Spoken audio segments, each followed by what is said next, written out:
A stuffy paleontologist just wants to finish his dinosaur and marry his fiancée. Then a madcap heiress, a missing bone, and a pet leopard named Baby turn his life into total chaos. Bringing Up Baby 1938 is now hailed as one of the greatest comedies ever made. Cary Grant plays the flustered scientist, Dr. David Huxley. Katharine Hepburn plays the whirlwind heiress, Susan Vance. A real leopard named Nissa plays the mischievous baby. Director Howard Hawks orchestrated all the beautiful madness. David clings to a swaying dinosaur skeleton while Susan turns everything upside down below him. But behind the laughter lies a near-fatal leopard, a career-killing flop, and an ad-lib that changed the English language. 20 facts, counting down. Fact 20. One of the greatest comedies ever made was a total flop. Today, the film sits near the top of every list of classic comedies. But when it first opened in 1938, audiences stayed away in droves, critics shrugged, and the movie lost money on its release. On screen, none of that failure makes any sense now. David and Susan tumble through one hilarious disaster after another. Susan wreaks joyful havoc on David's careful, orderly world. A film the public rejected became a masterpiece the world adores. Fact 19, the flop was so bad it got the director fired. The movie's poor showing had immediate and painful consequences. Director Howard Hawks was dismissed from his very next project at the studio. A film now considered a triumph nearly derailed his whole career. On screen, his brilliance is obvious in every frame. David and Susan trade rapid-fire dialogue at a dizzying pace. Susan yanks David from one absurd predicament straight into the next. The director punished for this film had actually made a comedy for the ages. Fact 18. The film branded Katharine Hepburn box office poison. After the flop, a group of theater owners publicly blacklisted several stars. Hepburn's name appeared on their notorious box office poison list. Her Hollywood standing collapsed almost overnight. On screen, she is nothing short of dazzling. Susan bulldozes through the story with fearless, dizzy energy. Susan makes chaos look like the most fun anyone has ever had.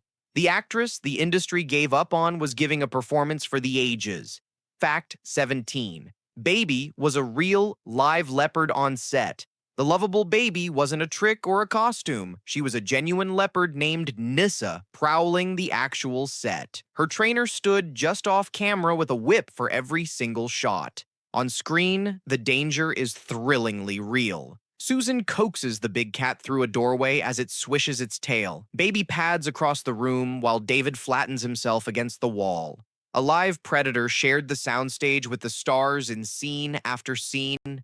Fact 16. The leopard nearly killed Katharine Hepburn. During one scene, Hepburn wore a skirt weighted with little metal pieces to make it swing. When she spun around suddenly, the shimmering fabric caught the leopard's eye. Nissa lunged straight at her back, and only the trainer's whip stopped the attack. On screen, Hepburn never once betrays that danger. Susan swishes around the set with breezy, careless confidence. Susan strolls beside the leopard as if it were a house cat. A swirling skirt almost turned a comedy into a catastrophe.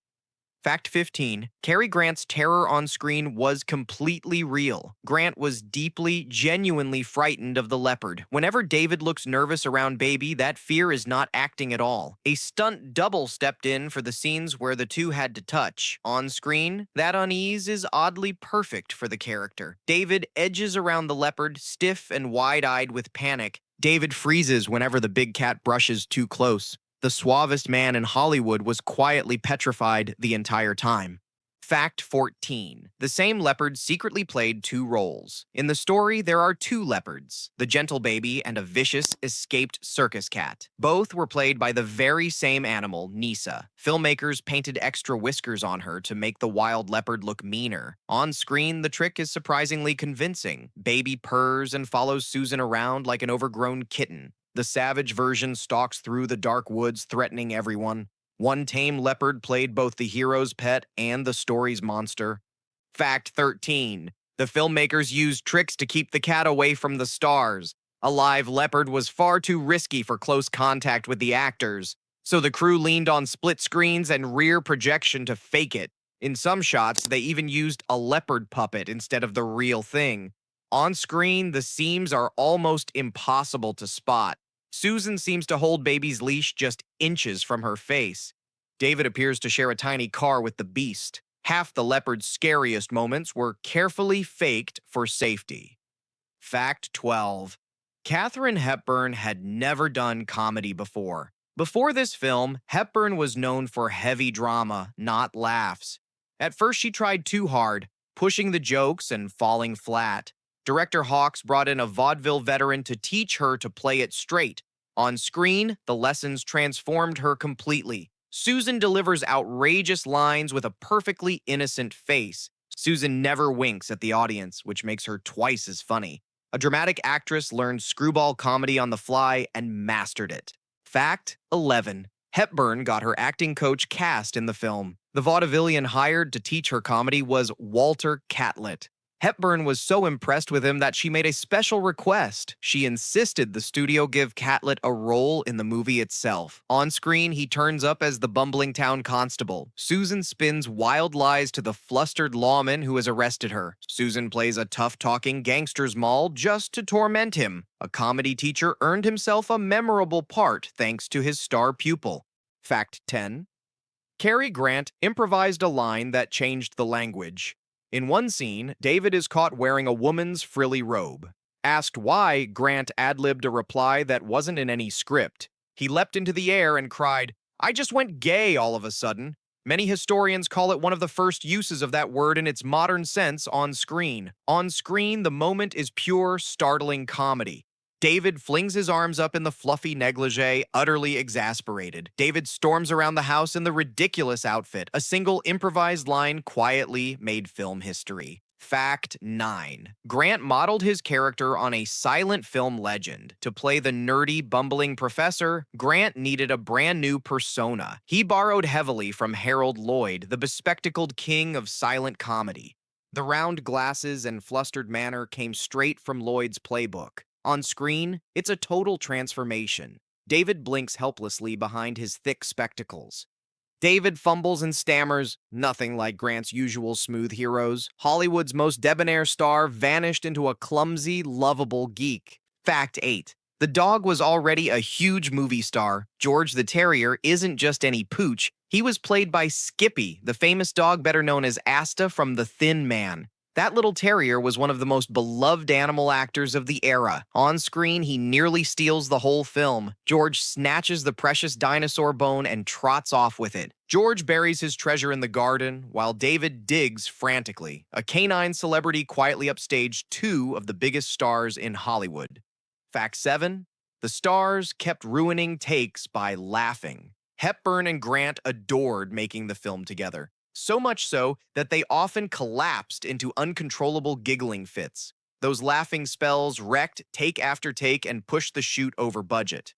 On screen, that shared delight is contagious. David and Susan bicker and banter with obvious glee. Susan's mischief makes even flustered David fight back a grin. The joy you feel in the film was completely real behind the camera. Fact 6. The whole plot depends on a bone that doesn't exist. David spends the film desperate to complete his dinosaur skeleton. The one piece he's missing is a bone called the intercostal clavicle. That bone is entirely made up and exists nowhere in real anatomy. On screen, this fake bone drives the entire story. David treasures the delivery of his precious missing piece. Susan's dog promptly steals it and buries it in the yard. A completely invented bone became the engine of a classic comedy.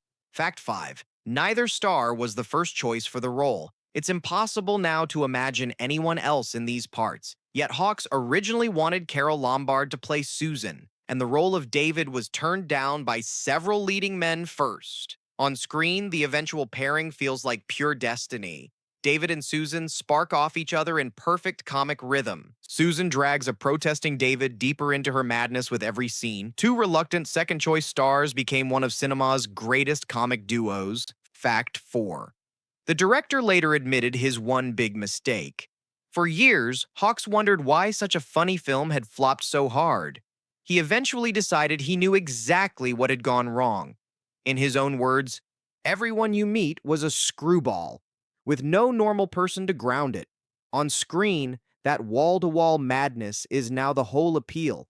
David is the closest thing to a sane man, and even he unravels. Susan pulls every character into her orbit of glorious chaos. The flaw the director regretted became the very reason fans treasure it.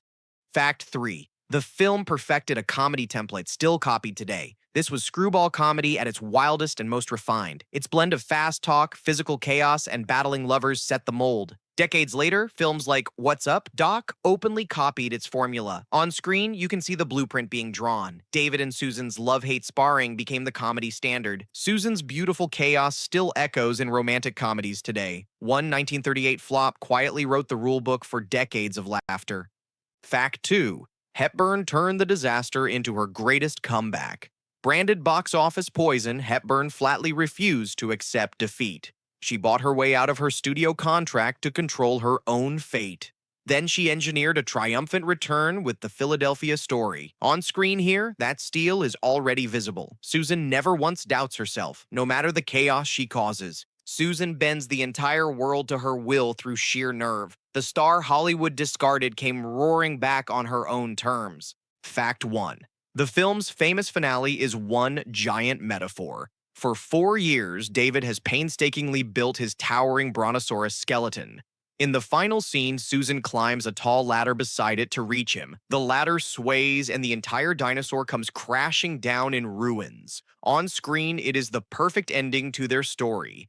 David lunges and catches Susan's hand as the skeleton collapses around them. Susan has quite literally demolished his careful, orderly old life. In its rubble, the buttoned-up scientist finally chooses love and chaos over dry old bones. A toppling dinosaur became one of the wittiest endings in comedy history. From a leopard that nearly killed its star to an ad-lib that slipped into history, bringing up baby was chaos on the screen and off. A flop that ended careers somehow became a comedy for the ages. Subscribe for more secrets hiding inside the films you thought you knew. Sometimes the biggest disasters age into pure magic.